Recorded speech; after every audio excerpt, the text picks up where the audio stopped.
valuation is the ultimate KPI. Hey there, welcome to Valuations, a podcast designed to help you increase the value of your business by sharing insights and data gleaned from Truelytics, the premier business intelligence platform for the wealth management industry. My name is Mike Langford, and I'm going to be your host for the show. I'm really excited to have you joining us for this very first episode. That's right, episode number 1. But a little word of caution or patience on all of our behalf. This is a brand new show. So like any show, we're going to evolve and grow over time, right? So things are going to change, right? Style, format might change over time. But one thing I thought we'd accomplish today, because it's important at the beginning of any story to kind of introduce the main characters and set the stage for where we hope things will go and the story that we'll write together. And I use that word together purposefully because I'm going to need you. You have a role to play in this show. I want to hear your questions, your comments. What would you like us to cover on the show? Who would you like to see on the show? Who would you like to have back on the show, right? If you've ever listened to a podcast, the format is very social in nature, right? The listeners are just as important as the people in front of the microphone. So with that in mind, please email us at valuations@truelytics.com. Or reach out to us via the website. You can go to the website, truelytics.com. There's a contact us form there as well. Or social, right? LinkedIn, Twitter, Facebook. We're on them. So send us comments. Let us know what you think. If you are listening to this podcast on SoundCloud or iTunes or Stitcher, any of those, give it thumbs up, like give us some props. Let your friends know about it. Again, episode 1, people need to know about this show. So spread the word. Really, really would appreciate that. Okay, let's get started. Here we go. First episode, only makes sense to have who? Terry Mullen, the founder and CEO of Truelytics, kick things off with us. You can go check out Terry on LinkedIn and got to get his bio there, kind of the IMDb of the business community, LinkedIn. So Terry has been a leader in the financial services industry for 25 years, a little bit longer than me. He got to start before me. I'm 24 years in. And he, over the years, he's held key leadership roles at AIG, Lincoln Financial, Sun Life, and all of those happened before he acquired and started Truelytics. So I'm going to let him kick things off in terms of like, where did Truelytics come from? So you ready? Let's dive in. All right. So great to have you, Terry. I'm really excited you can spend some time with us and kind of share what it is that brought you to launching Truelytics and where Truelytics is today and kind of your vision for the future. And talking about like what brought you to Truelytics, I thought maybe that's a great place for us to start chatting. Over the course of our conversations together, you've shared your vision for the wealth management industry and what led you to start Truelytics. You and I, I feel like we go way back, right? It's back in 2016, which seems like forever ago when you just acquired Gladstone. So I thought maybe it would be kind of helpful for the audience, anyone listening, for you to kind of go back to that point and what made you decide to acquire Gladstone and what did you see in it and where do you see things for the future? Yeah. Well, thanks for having me, by the way, Mike. It's great to be here. And it actually starts probably a lot further back than 2016. I've been working in financial services since 1986 when I was a senior in college and became a wholesaler in 1987 in Colorado and covered a whole bunch of states calling on financial advisors. So I've been calling on financial advisors in every channel, from the independent channel, RIAs, et cetera, and have seen them over the years and know what they do and how important of a role they play in their clients' lives. One of the things that was very easy to notice is that not a lot of these folks were necessarily great business people. They didn't think of their business as a business. And when I had, it was almost serendipity, was exposed to Gladstone in 2016 because I met with the founder of Gladstone, who I met for a completely different reason. I met him because he was recruiting me for a position at a large firm. And he knew that I had an interest in technology and have been in this field for a long time. And he told me that he had an investment bank called Gladstone, which I did not know, and that they had a technology that he was very excited about and proud of that they built, and he shared it with me, and I thought it was brilliant. It was a tool that allowed a financial advisor who was independent to get a valuation of their business. It gave them 40 key performance indicators on their business, and it showed them a score. And I thought it was an incredible business intelligence tool. They had launched it a few years prior, but he admitted that he wasn't a software company and really didn't know what to do with it. So they were thinking about, either trying to sell it, raise some money to fund it because he didn't want to continue to put any more money into it. Or he was just going to let it die a slow death, meaning, no more upgrades, and it would just, over the course of the next couple of years, just, kind of fiddle away. Well, after that, I just really couldn't take my mind off. And I talked to Dan about potentially coming in and helping him. And ultimately led me to the conclusion that it would be better to start Truelytics, which I did with a couple folks, to raise some money and to buy it from him. So that's what we did in late 2016. And then we rebranded to Truelytics in January of 2017. And here we are. That's great. I love it. I love how it's sometimes like those little serendipity moments, right, where you just happen to meet somebody at the right time, and it's interesting because it always reminds me of that question that every venture capitalist or angel investor, when they're looking at a startup to potentially fund, or even a more developed company to fund, there's always this question of why now, right? Why is now the right time to do that? What was it about you? Like, what made 2016 and now here we are in 2018? What makes it the right timing for Truelytics? Yeah, that's. I think it's because the industry is in such transition. This is an industry that has been aging, right? There aren't a lot of new people coming into it. So the average age of a financial advisor today is almost 60. So the industry is looking at massive amounts of transition and change. And whenever you have a transition, whenever you have a transaction, succession, or anything like that, you have to have a valuation, right? It's the I think the most important key performance indicator, and we are able to play a role in that. So not only do we have the tool which does what it does, right? It provides business intelligence through the lens of valuation. It gives incredible benchmarking. And now we're working with enterprises like broker dealers to help them match up buyers and sellers and successors with people who are looking for a succession plan, and help them to do that inside of their own enterprise. And we have all the information, or much of the information that you would need from, obviously the financials, but we know about their organizational processes. We know about their technology stack. So we can help much better help firms match up the appropriate buyers with sellers, et cetera. So I think that was the thing that really got me. I mean, I always believed that this business was much more than just a valuation calculator, if you will. It's certainly good, but it's really about the other stuff that we can do around the data, benchmarking, and ultimately, I am positive that we will be able to have predictive analytics on why firms succeed and don't succeed. Very interesting. It's interesting. I love the fact that you kind of keyed in on the fact that it is an industry in transition. But what's needed is more than just kind of slapping a valuation on a business. You had said something to me in a conversation a while back that really struck a chord with me. You keyed in on something that I wouldn't say you found annoying, but you found, I guess, somewhat problematic. Is that a lot of advisors refer to what they do as a practice, or that you thought that using the term practice was not the right mindset. Can you dig into that a little bit?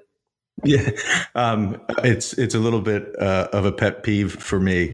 I joke all the time that practice is for sports and yoga. And I get that people refer to it as a practice, but I really think that they should think of it as a business, because it is a business, right? And they're in a for-profit business.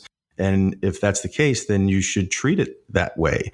And, it's for financial advisors who are helping their own clients think about retirement and think about their businesses and business planning. They're in many cases not taking their own advice. And I think that to look at it as a business, to look at the metrics, to see if the things that you're spending money on are being rewarded or not.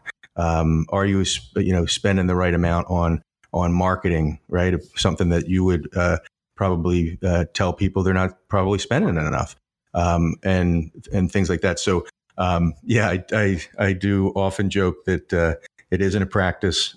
Think of it as a business, and think of the things because it is sort of a lifestyle business. I mean, a lot of people will say, I'm never going to sell my business. I'm just going to continue to do this until I die. Well, that's not a real good strategy, because there are a lot of things that can happen. And, one of them is in that unexpected category where, there are things that sometimes happen that are unplanned. And if you haven't done the right planning and treated it the right way, the people who are going to get most hurt, other than your family, are your clients. And that's certainly not a good thing for them. That's interesting. That tees up my my next question, which is, you spend a lot of time talking about succession, right? That it's really, really an important thing for every financial advisor and wealth management firm to think about. Why is this area someplace where you spend so much of your energy and so much of the focus of the messaging that you're putting out for Truelytics with firms? Yeah, because it's so important, right? Probably the biggest decision, most important decision that they're going to make is who they ultimately pick as their successor for their clients.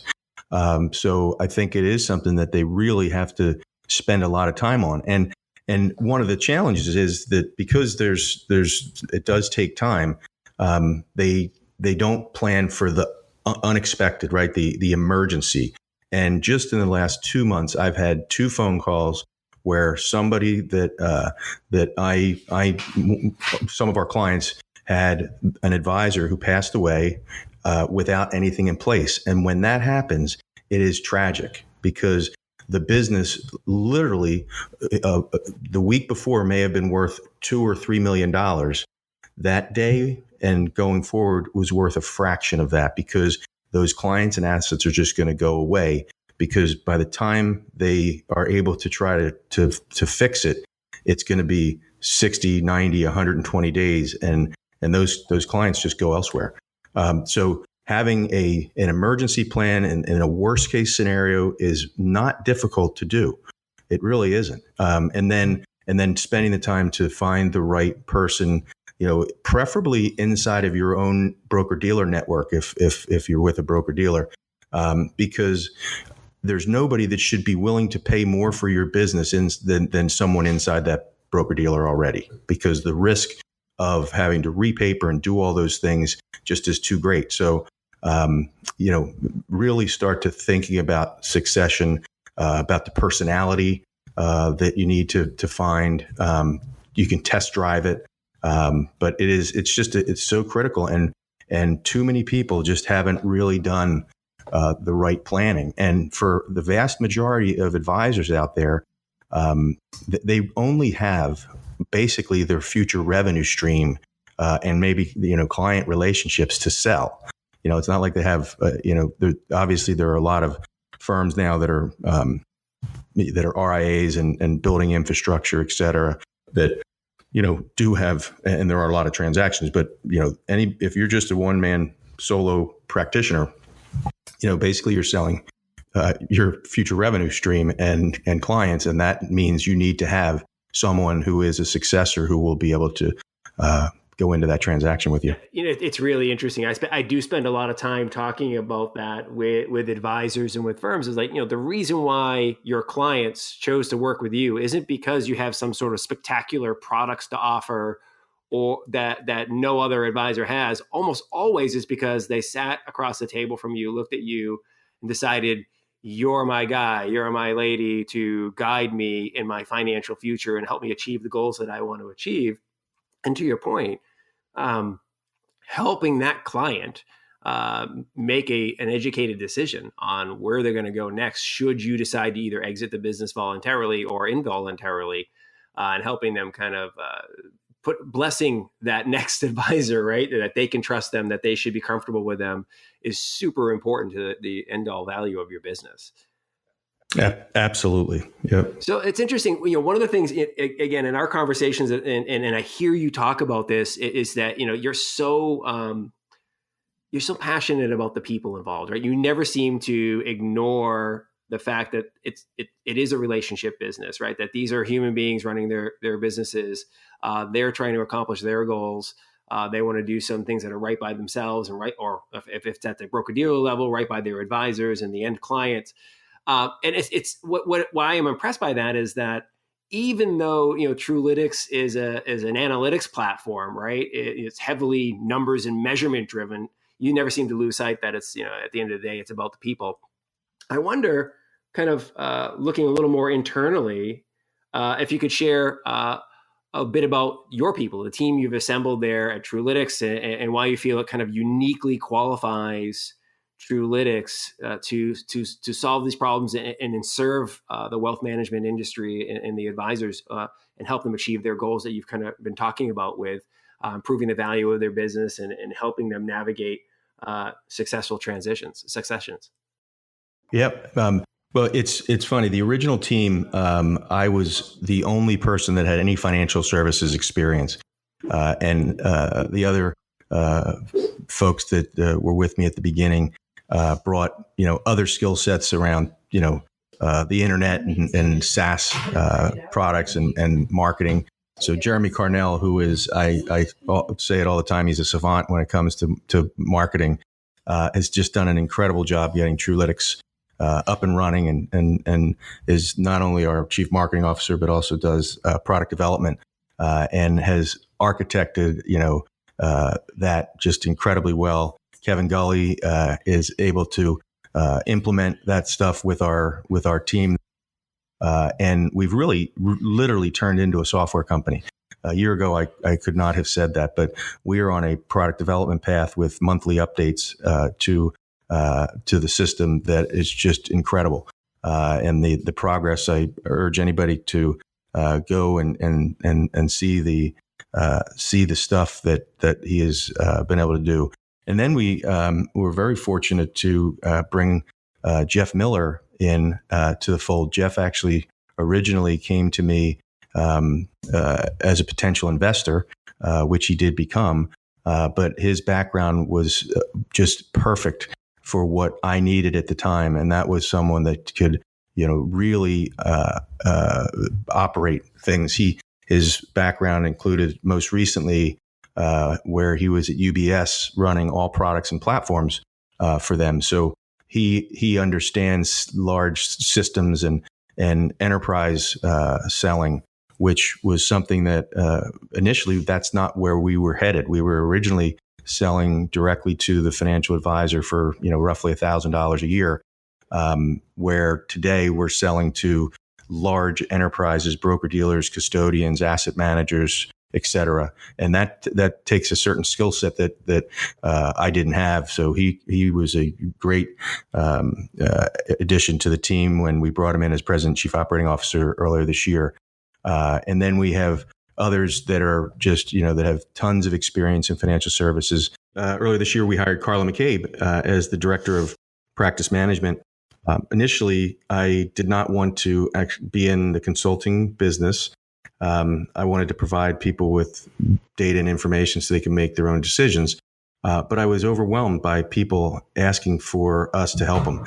And I was giving away a lot of information for free. So we decided that we would build out a practice management group, which we are doing, and Carla's running.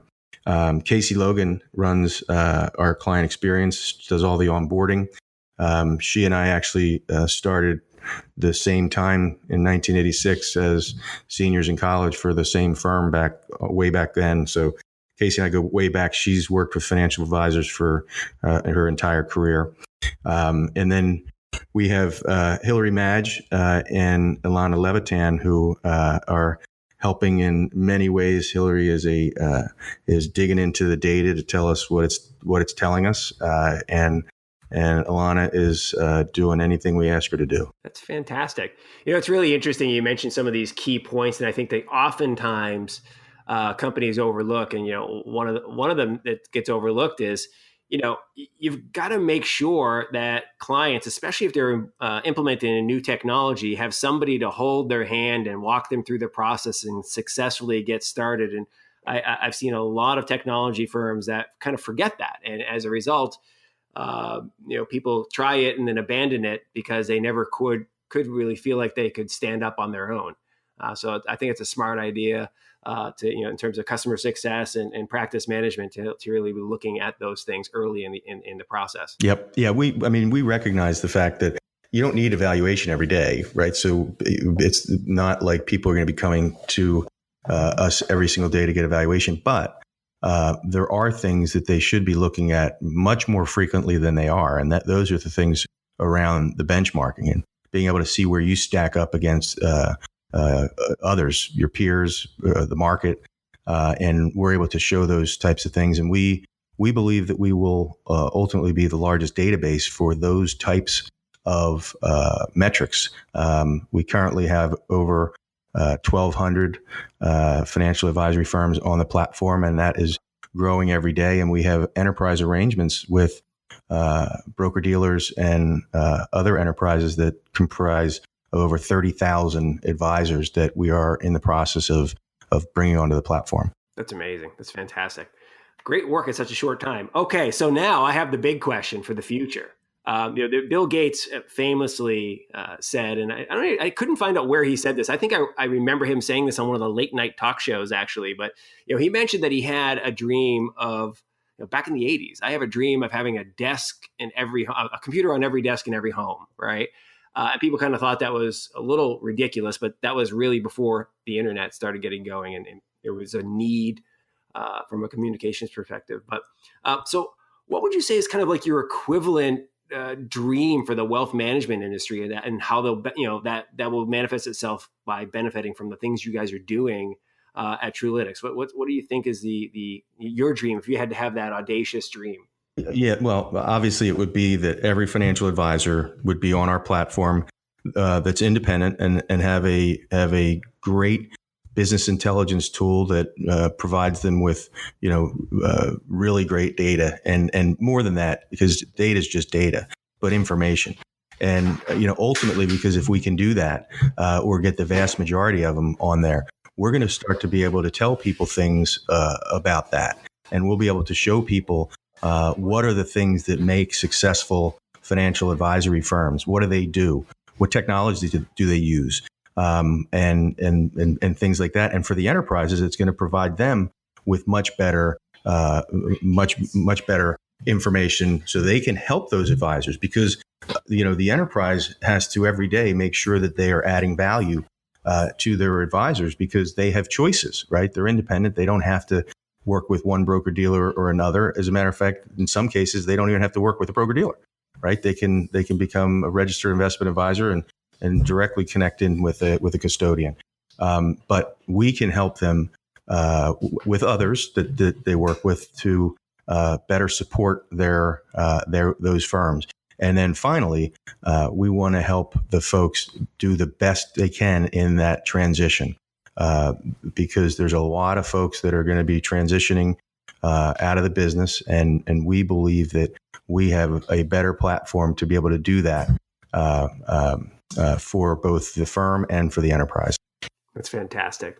So this has been really great. I really do appreciate you helping me kick off the podcast here. It only seemed natural to have you as the first official guest. Well, I guess you're co-hosting today. We're doing great.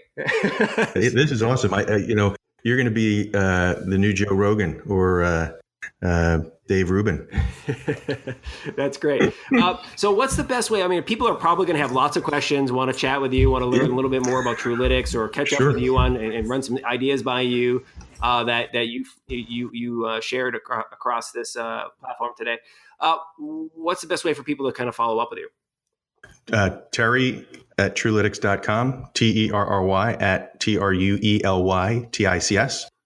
You can find me on LinkedIn, Terrence Mullen. I think you can probably get it under Terry Mullen. And of course, Truelytics.com is the website, and our phone numbers are on there. I think it's actually my cell phone number is on there. And people are always surprised when I answer the phone, and I go, well, it was ringing. There you go. Well, thank you very much once again, Terry. I appreciate it. And it's been a great first episode, and Thanks. We'll chat with you later. Awesome. Take care. Thanks, bye.